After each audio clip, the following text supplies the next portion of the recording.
And today there are women like that.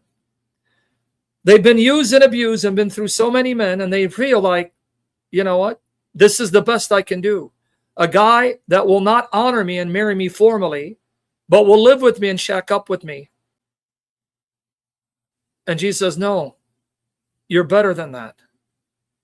You're higher than that, because I created you to be a queen, reigning in my kingdom, to shine with the glory of your Father.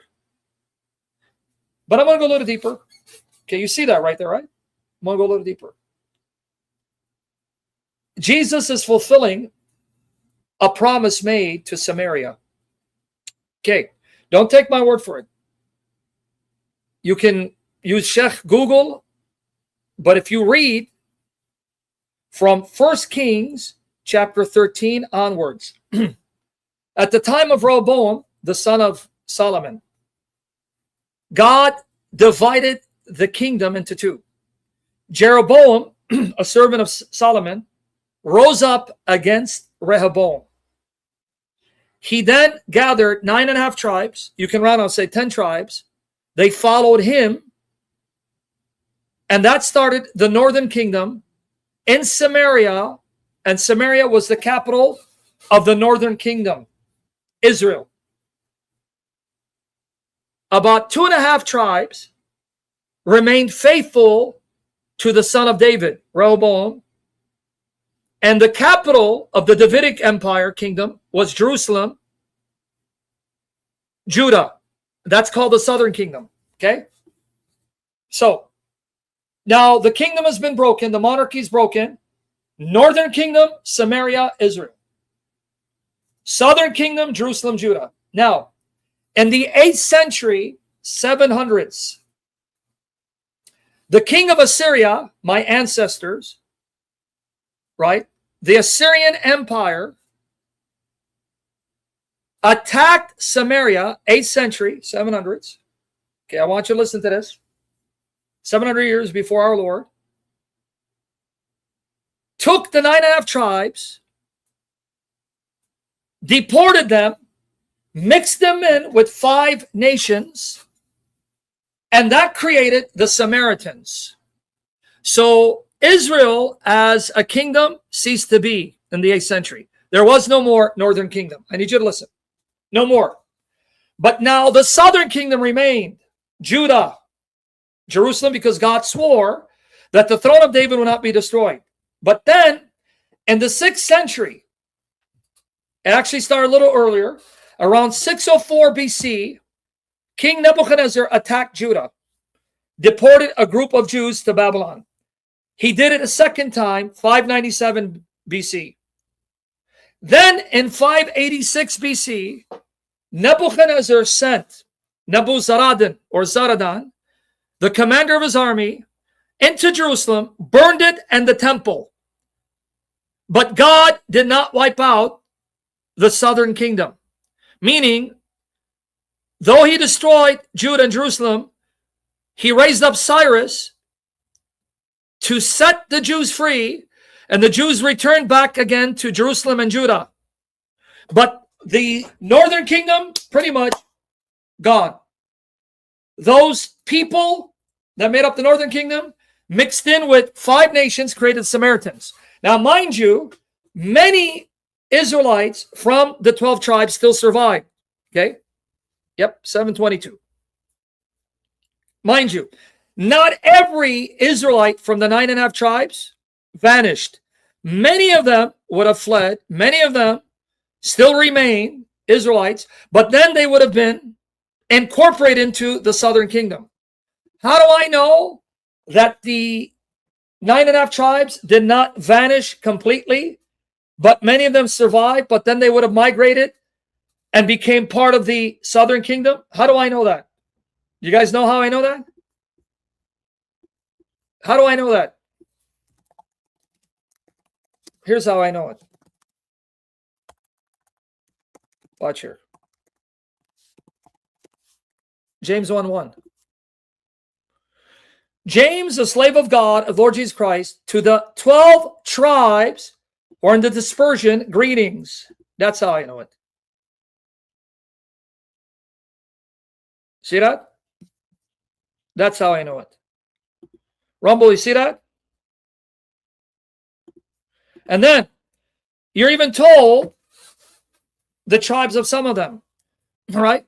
You had the prophetess Anna, daughter of Phanuel, from the tribe of what? Asher. Luke 2, 36, 38. Asher. That's how I know that. Luke 2, 36 to 38. She was a prophetess. And she prophesied over the baby Jesus. Not only that, Paul knew his tribe. Paul knew his tribe. How do I know he knew it? Here you go. Are you amazed at the depth and beauty of Scripture? You amazed at the depth and beauty of Scripture? Romans 11:1. I say then, has God rejected his people? May it never be. For I too am an Israelite, a seed of Abraham, of the tribe of Benjamin. See, he knew his tribe.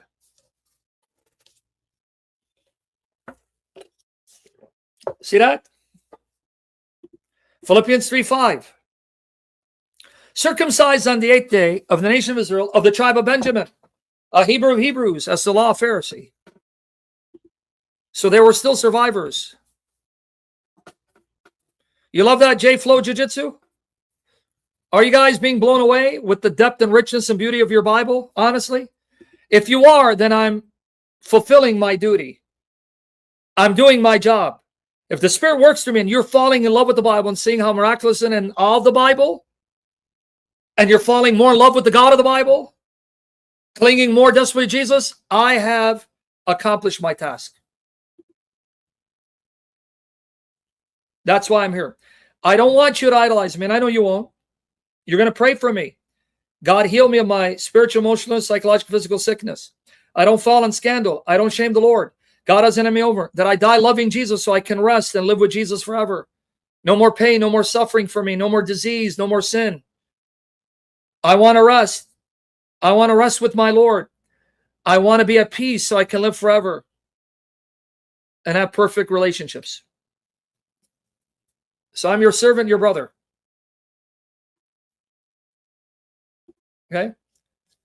But now I want to make you cry more deeply.